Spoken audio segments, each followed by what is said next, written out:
देखते देखते पर्वताकार शरीर दोनों भाइयों का हो गया। दिविश प्रसव हेम किरीट कोट भी, मुकुट पहने तो आकाश में लहरावे। एक दिन हिरण्याक्ष माने छोटा भाई बड़े भाई हिरण्यकश्यपु से बोला, भैया बल पराक्रम तो बहुत मिला है पर आज तक कोई लड़ने वाला नहीं मिला, इसलिए हम दिग्विजय करने जाते हैं, कहीं ना कहीं दुनिया में कोई ना कोई तो मिलेगा। और अकेला ही गदा लिए दिग्विजय करने निकला और सबसे पहले स्वर्ग पर हमला बोला। स्वर्ग में जाके गदा उठा के जो अट्टहास किया कि देवता बिना युद्ध किए ही पूरा स्वर्ग खाली करके भाग गए, एक भी सामने नहीं टिका। देवताओं का अपमान करके वापस लौट आया। जब कोई नहीं मिला तो समुद्र में घुस गया।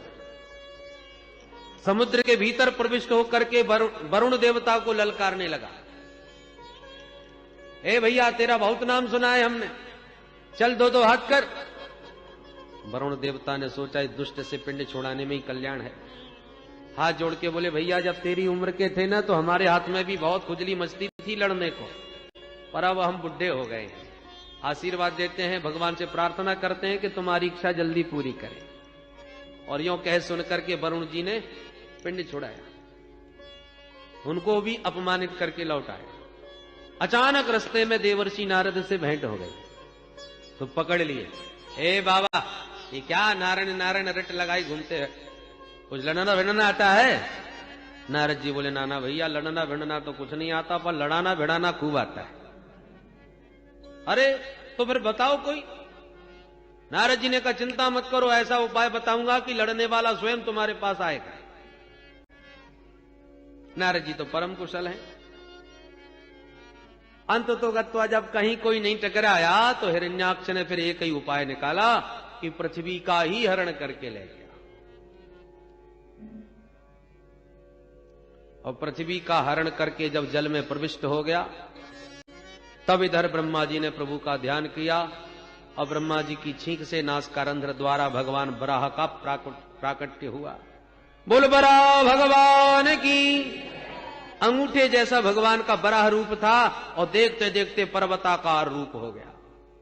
देवता हाथ जोड़ के महिमा का गान करने लगे और गर्जना तर्जना करते हुए बराह भगवान तुरंत जल में प्रविष्ट हुए और हिरण्याक्ष के चंगुल से पृथ्वी को मुक्त करके मुख पर धारण करके जैसी वापस मुड़े, हिरण्याक्ष ने खड़े होकर पीछा किया, ए जंगली सुगर कहां भागता है, खड़ा रहे।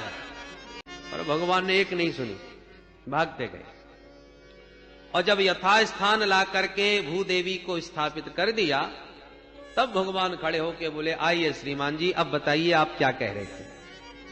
आपने हमको जंगली सुगर बोला, ठीक पहचाना, हम तो जंगल के ही सुगर हैं, पर तेरे जैसे के कुत्तों के भौंकने का हमें कोई फर्क नहीं पड़ता।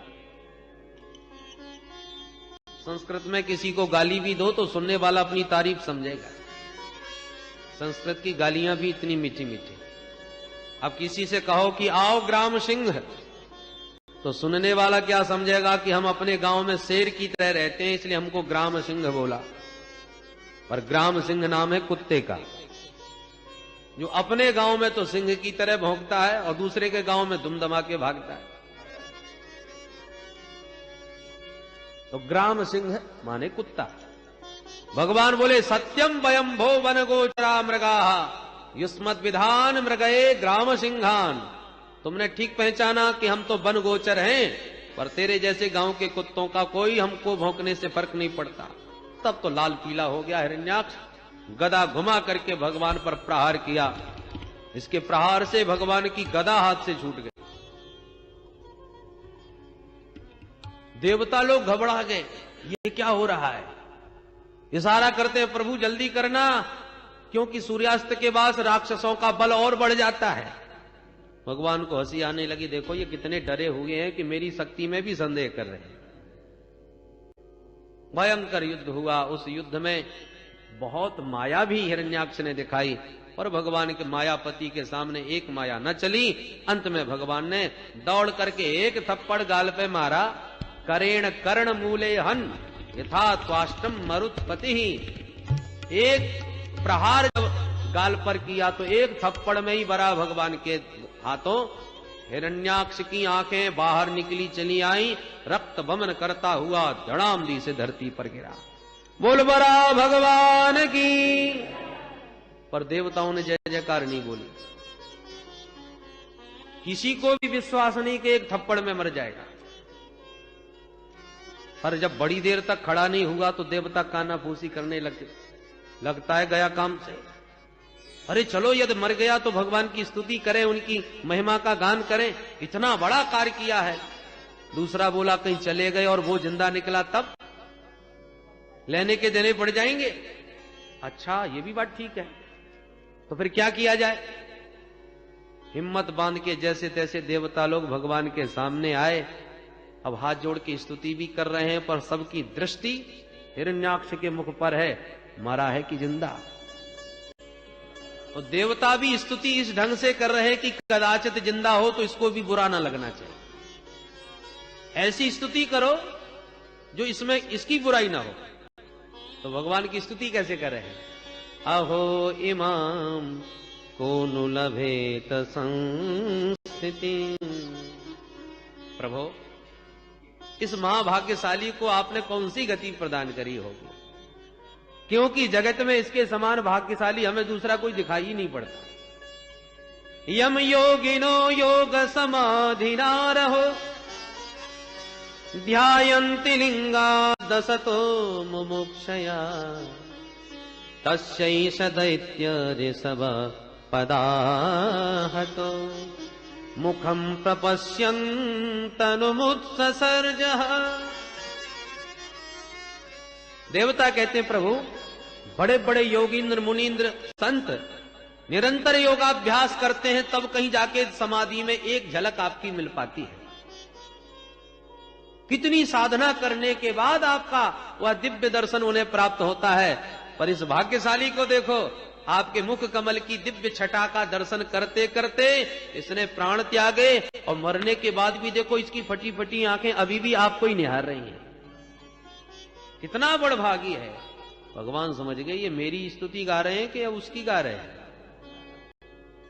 भगवान ने जब पादप प्रहार किया और उसका शरीर जब दूसरी तरफ लुढ़क गया, तब देवताओं को पूर्ण विश्वास हो गया कि इसके तो हो गया कल्याण, तो अब डरने की जरूरत नहीं। भगवान ने विश्वास दिला दिया। तब देवताओं ने अब जरा खुल करके भगवान को प्रणाम करके स्तुति किया।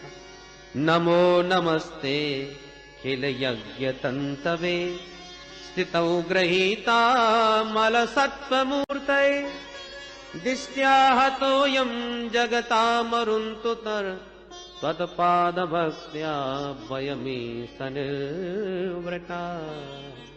हे प्रभु हम आपके श्री चरणों में बारंबार प्रणाम करते हैं।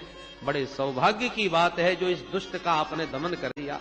इसके डर के मारे गिरी कंदराओं में भागते फिर रहे थे अपना घर द्वार छोड़ करके, अतः इसको मार के आपने हम देवताओं पर बड़ा भारी अनुग्रह किया। आपकी जय हो जय हो। खूब प्रशंसा करी। देवता बड़े होशियार हैं, किसी मामले में रिस्क नहीं लेते।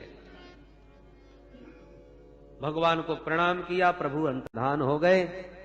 अब पृथ्वी पर सृष्टि का विस्तार मनु महाराज के द्वारा हुआ। मनु शत्रुपा की 3 बेटियों का वंश पहले सुनाया, बेटाओं की बात बाद में। 3 बेटियों में मझली बेटी मध्यम पुत्री देवहूति जी का विवाह करदम जी के साथ में हुआ। करदम जी ने विवाह के समय एक शर्त रखी कि एक संतान होते ही मैं विरक्त हो जाऊंगा। देवहूति ने इस शर्त को स्वीकार कर लिया और धूमधाम से हर्षोल्लास पूर्वक विवाह संपन्न हुआ। पुत्री से विदा लेकर के माता पिता तो अपनी नगरी को लौट गए, करदम जी को बेटी सौंप गए। पर शादी होते ही करदम जी समाधि लगा के बैठ गए। वर्षों तक अखंड समाधि लगे रही तो देवहूति अपना सारा श्रृंगार उतार कर पति की सेवा में समर्पित बनी रही। वर्षों के बाद जब समाधि खुली, करदम जी ने देवहूति को देखा तो गदगद हो गए।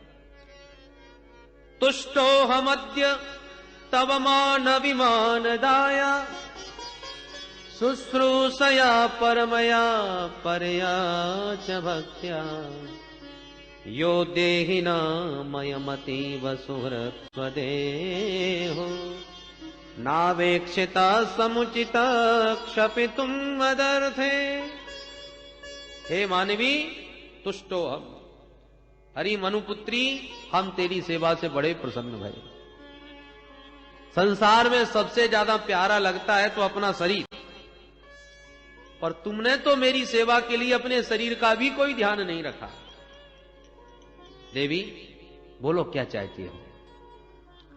देवभूति ने कहा महाराज आप मेरे पति परमेश्वर हैं, आपको प्रसन्न रखना मेरा परम धर्म है। फिर भी आप कुछ देना चाहते हो तो हम सदगृहस्थ बने हैं तो एक संतान होनी चाहिए बस, और मुझे कुछ नहीं चाहिए। करदम जी प्रसन्न हो गए और तुरंत हाथ में जल लिया, संकल्प करके जैसे ही छोड़ा एक अद्भुत विमान बनके तैयार हो गया। और विमान कैसा? जो संकल्प के द्वारा ही चलता है, डीजल पेट्रोल का कोई झंझट नहीं। कामना करो कि अमुक स्थान चलो, बस संकल्प किया और विमान उड़ के चल दिया। ऐसा अद्भुत विमान आज तक तो कोई वैज्ञानिक बना नहीं सका। महात्मा ने संकल्प मात्र से तैयार कर दिया वह दिव्य विमान। देवहूति को तो उस विमान में बैठने में घबराहट हो गई। शरीर बहुत गंदा हो चुका था, महीनों तक ठीक से व्यवस्थित नहाया तक नहीं, कोई लेपन किया नहीं शरीर पर। करदम जी समझ गए, निमज्जतामस्मिन् हृदय भीरु विमानमिदमारोह। जाओ देवी पहले सरोवर में स्नान करो। और ज्यों ही सरोवर की ओर बढ़ी कि शतानी दश कन्यका, 1000 कन्याएं सरोवर से प्रकट हो गईं, जिन्होंने उबटन लगा लगा के देवहूति का अद्भुत स्नान करा के श्रृंगार किया। अप्सराओं जैसा दिव्य देह चमकने लगा। दोनों दंपति उस विमान में प्रविष्ट भये। वर्षों तक विषयोपभोग करते हुए कालांतर में 9 बेटियों को जन्म दिया। अब एक दिन करदम जी सोचने लगे, बारे करदम तुम तो फंस गए चक्कर में। शादी के पहले सोच रहे थे एक संतान होते ही बाबा बनेंगे, और आज देखो 9 संतानें हो गई। चलो अब भी कुछ नहीं बिगड़ा है, खिसक लो, नहीं दुनियादारी तो बढ़ती जाएगी। तुरंत करदम जी खड़े होकर के चल दिए। देवहूति ने चरण पकड़ लिए, कहां जा रहे हो महाराज? करदम जी बोले वचन याद कर लो देवी, एक की जगह 9 संतानें हो गई, अब नहीं टिकने वाला। देवहूति ने कहा महाराज ये 9 बेटियां हैं, शादी के बाद जब ये सब ससुराल चली जाएंगी तो बुढ़ापे में मेरा अवलंब क्या होगा, बस इतना बता दीजिए। करदम जी को याद आ गया, अरे मेरे प्रभु मुझसे बोले थे करदम तुम विवाह करो तो मैं तुम्हारा बेटा बनूंगा, और प्रभु मेरा बेटा बनेंगे, इसी प्रलोभन में मैंने विवाह किया था। साहम स्वांस कलया त्वद वीर्येण महामुने तब क्षेत्रे देवहूत्याम प्रणश्ये तत्व संहिताम। ये प्रभु ने मुझे वचन दिया है, मैं तेरा बेटा बनूंगा। और वचन भगवान का मिथ्या नहीं हो सकता, और भगवान घर में ही यदि बेटा बन के आने वाले हैं तो मैं जंगल में जाके क्या करूंगा। करदम जी रुक गए और बोले मां खिदो राजपुत्रीथ मात्मानम प्रत्यनिंदिते भगवांस्ते क्षरो गर्भम अधूरात संप्रसत्स्यते। मैं तो भूल ही गया था, तू तो साक्षात नारायण की जननी बनने वाली है, बिल्कुल खेद मत कर। करदम जी रुक गए, और अब की बार जब देवहूति गर्भवती हुई, साक्षात प्रभु गर्भ में पधारे। कालांतर में श्री देवहूति के गर्भ से भगवान का कपिल रूप में प्राकट्य हुआ। बोल कपिल भगवान की। कपिल भगवान के दिव्य दर्शनों के लिए स्वयं विधाता अपने ऋषि पुत्रों के साथ दौड़े दौड़े आए। 10 ऋषि पुत्र ब्रह्मा जी के, 10वें नंबर के नारद जी कहीं घूमने गए थे, बाकी सब उनके साथ आए। करदम जी के आश्रम में आकर के कपिल भगवान का दर्शन किया। करदम जी ने बड़ा भारी स्वागत करते हुए कहा, भगवान बड़ी कृपा करी, दर्शन भय आपके, एक निवेदन करना चाहता हूं। क्या? बोले मेरे घर में 9 बेटी और आपके साथ में 9 बेटा, बढ़िया जोड़ा बन जाएगा, ना आपको भटकना पड़ेगा ना मुझे। ब्रह्मा जी प्रसन्न, सुभस्य शीघ्रम, बहुत अच्छा। ब्रह्मा जी तो सृष्टि के विस्तार के लिए वैसे ही तैयार थे। तुरंत 9 बेटियों का विवाह ऋषि पुत्रों से कर दिया। बड़ी बेटी कला देवी का विवाह मरीचि मुनि से किया, दूसरी अनुसुईया का विवाह अत्रि मुनि से किया, अरुंधति का विवाह वशिष्ठ जी से किया, ख्याति का विवाह भृगु जी से किया, शांति का विवाह अथर्वण जी से किया, क्रिया का विवाह क्रतु से किया, हविर्भू का विवाह पुलस्त्य जी से किया। 9 बेटियों का विवाह करके करदम जी ने विदा दिया। जब बेटियां ससुराल चली गई तो करदम जी बोले, देवी बेटियों का दायित्व पूरा हो गया, ससुराल चली गई, बेटा भी घर में सुंदर हो गया, अब मेरे सारे दायित्व पूरे हो गए, इसलिए अपने राम भी अब चलते हैं, अब नहीं टिकेंगे। तो अब की बार देवहूति ने रोकने का दुराग्रह नहीं किया और करदम जी चले।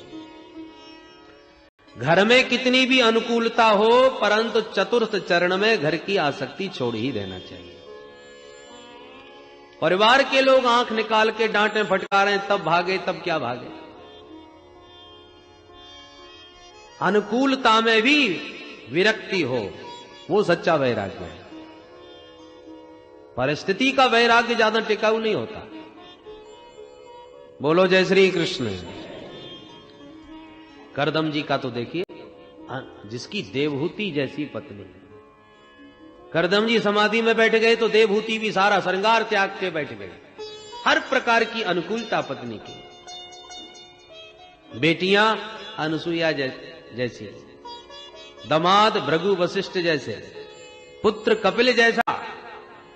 बोलो किसी मामले में कोई कमी है क्या? रहने के लिए सुविधा में कमी हो, खाने पीने में कमी हो, वो भी बात नहीं। कामक विमान, जो कामना करो, जहां जाना चाहो वहीं उड़ा के ले जाए, सब कुछ है। फिर भी करदम जी विरक्त होकर के चल दिए। अब तो उस विमान में केवल 2 सदस्य हैं, माता देवहूति और उनके पुत्र कपिल। एक दिन देवहूति मां अपने पुत्र के पास आई और बोली, बेटा एक बात कहूं? हाँ मां आइए। आदर पूर्वक आसन लेकर बैठाया। देवहूति प्रश्न करती, निर्विन्ना नितरां भूमन असत इंद्रिय तर्षणा येन संभाव्यमानेन प्रपन्नांधं तम प्रभो। हे प्रभो, संसार में जितना सुख मैंने भोगा, इतने सुख की कोई स्त्री कल्पना भी नहीं कर सकती, भोगना तो दूर रहा। हर प्रकार की अनुकूलता, हर प्रकार का वैभव, मायके में मैं ठाठ से रही राजकुमारी बन करके मनु महाराज की पुत्री हूं। ससुराल में भी करदम जैसे परम योगी संत पति मिले।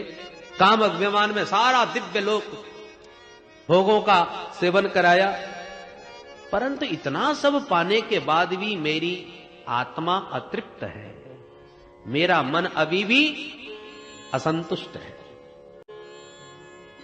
बेटा, आज मैं तुझे केवल अपना बेटा नहीं समझ रही, सुना है तू तो साक्षात भगवान है, ब्रह्म ज्ञान संपन्न है। मैं चाहती हूं अपने ज्ञान का खड्ग उठाकर मेरे अज्ञान के वृक्ष को जड़ सहित नष्ट कर दो। मुझे जीवन में अब क्या पाना शेष रह गया है? सब कुछ तो पाया, और सब कुछ पाने के बाद भी अभी प्राप्तव्य कुछ शेष है क्या? यदि है तो क्या क्या पाना शेष है? मैं तेरी शरण में हूं, मेरे इस अज्ञान के वृक्ष को काट। तम त्वागताहं शरणं शरण्यं, तम त्वागताहं शरणं शरण्यं, स्वभृत्य संसारतरोः कुठारम्, स्वभृत्य संसारतरोः कुठारम्, जिज्ञासयाहं प्रकृते पुरुषस्य, नमामि सद्धर्मविनामदेशम्, तं त्वागताहं शरणं शरण्यं, तं त्वागताहं शरणं शरण्यम्। कपिल भगवान ने बड़ा ही अद्भुत सांख्य योग का उपदेश दिया 8 अध्यायों में, इसे कपिल अष्टाध्यायी कहते हैं। कपिल भगवान कहते हैं, मां, संसार के चाहे जितने विषय जीव को प्राप्त हो जाएं, कितना भी विषयों का भोग कर ले, पर वास्तविक तृप्ति से नहीं मिल सकती। इंद्रियों का तर्पण है विषय, आत्मा तो भूखी रह, आत्मा तो अतृप्त ही रह जाती है, और विषय तो स्वयं अपूर्ण है, उन्हें पाकर के हम पूर्ण कैसे हो जाएंगे। जीवन में परिपूर्णता तो तभी आएगी जब परिपूर्ण से जुड़ोगे, और परिपूर्ण तो केवल प्रभु है। पूर्णमद पूर्णमिदम पूर्णात् पूर्णमुदच्यते पूर्णस्य पूर्णमादाय पूर्णमेवावशिष्यते।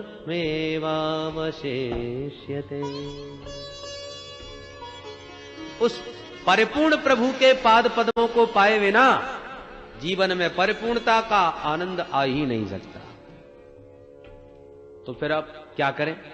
बोले अपने मन को जगत से हटा के जगदीश्वर में लगाओ। गुणेषु सक्तम बंधाय रतम्बा पुंसी मुक्त है। ये मन ही बंधन और मुक्ति का कारण है माता जी। चाबी एक ही होती है, और जिस चाबी से हमने ताला बंद किया है वही चाबी ताले को खोलेगी भी। मोड़ने का अंतर है, इधर मोड़ दिया ताला बंद, तो इधर मोड़ दो ताला खुल जाएगा। मन को हमने संसार की तरफ मोड़ दिया तो ये संसार में हमको बांधने लगा। अब इसी मन को माधव के चरणों की तरफ मोड़ दो तो यही मन तुम्हारी मुक्ति का हेतु बन जाएगा। रतम्बा पुंसी मुक्त है। तो बेटा मन को कैसे मोड़ा जाए? कपिल भगवान कहते हैं, मां, उसका सबसे सरल साधन है संतों का संग। जिनका मन उसमें रमा हुआ है, ऐसे रसिक संतों का तुम संग करो। भगवान के नाम रूप लीला धाम की महिमा गा गा के, सुना सुना के तुम्हारे मन को भी उधर ही मोड़ देंगे।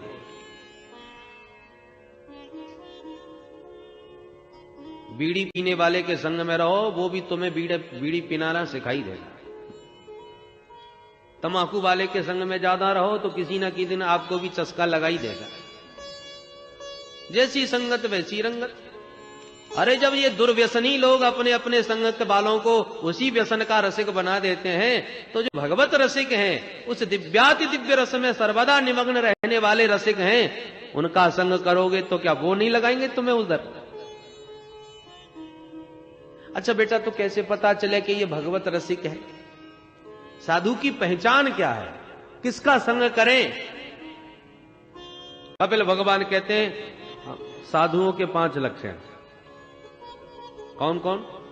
तितिक्षवः कारुणिका सुहृदः सर्वदेहिनाम् अजात शत्रवः शान्ता साधवः साधुभूषणा। ये साधुओं के आभूषण। तितिक्षवः बड़े सहनशील होते महाराज। द्वंद्वों को सहन करना ही तितिक्षा है। माला पहना दो तो बहुत ज्यादा गदगद नहीं, और धक्का मार के भगा दो तो मुंह लटका के बैठते नहीं। उनके लिए दोनों बराबर, क्योंकि वो आत्मस्थ हैं, अपने में स्थित हैं, इसलिए स्वस्थ हैं। हम लोग अस्वस्थ हैं क्योंकि बाहर स्थित हैं, स्व में स्थित नहीं। संत सारे द्वंद्वों को समान रूप से स्वीकार कर लेता है। संत यदि कदाचित जीवन में दुखी होवे तो अपने कारणों से नहीं, दूसरों को दुखी देख करके दुखी होता है, क्योंकि उसमें करुणा बहुत होती है। कारुणिका। तीसरी बात, सुहृदः सर्वदेहिनां। जितने भी देहधारी हैं सभी को अपना सुहृद मानता है, उसे संसार में कोई दूसरा नजर ही नहीं आता। इसलिए अजात शत्रवः, वो अजात शत्रु होता है। अरे निज प्रभुमय देखहि जगत केहि सन करहि विरोध।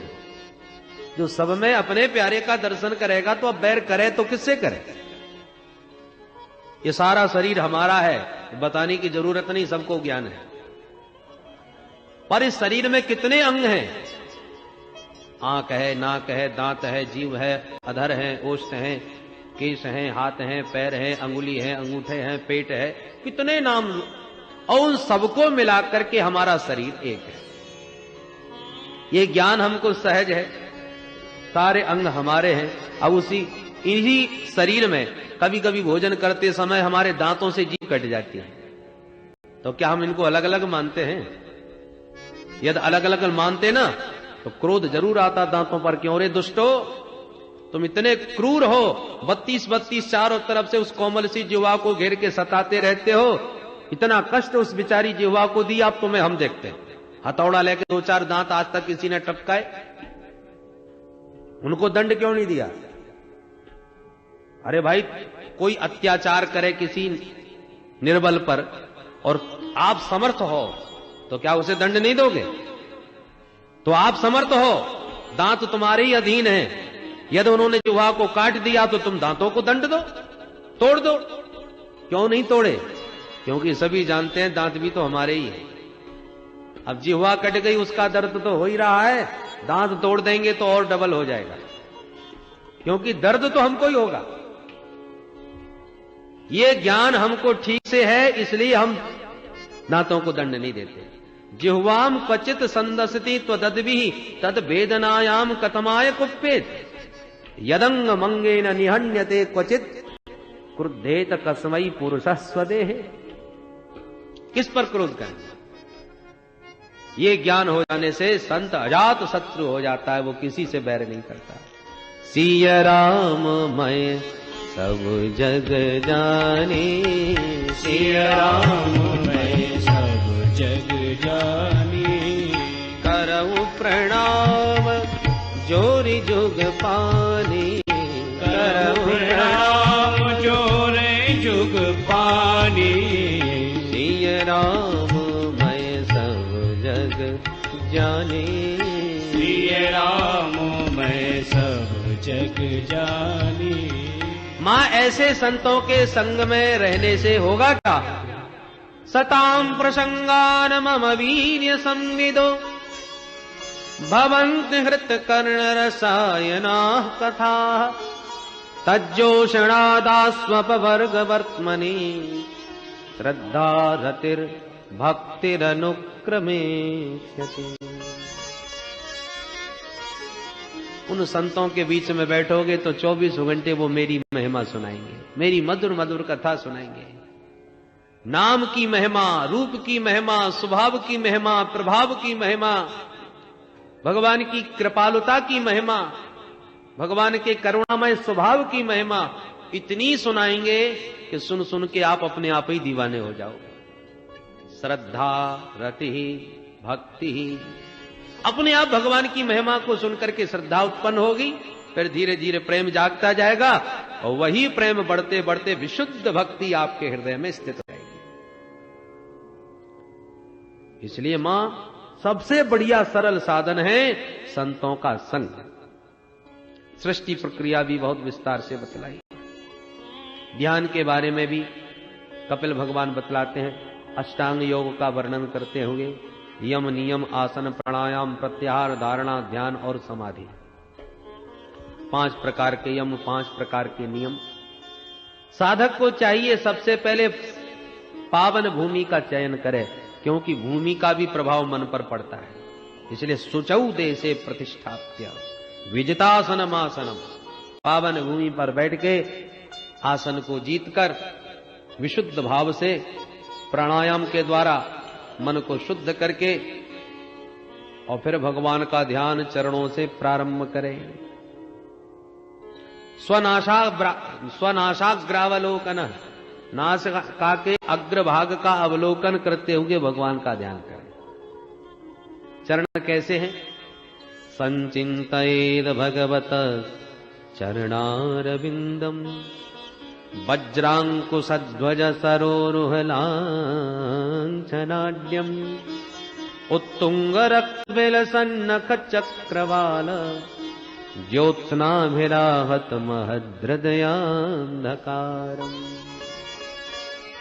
भगवान के श्री चरण कैसे हैं?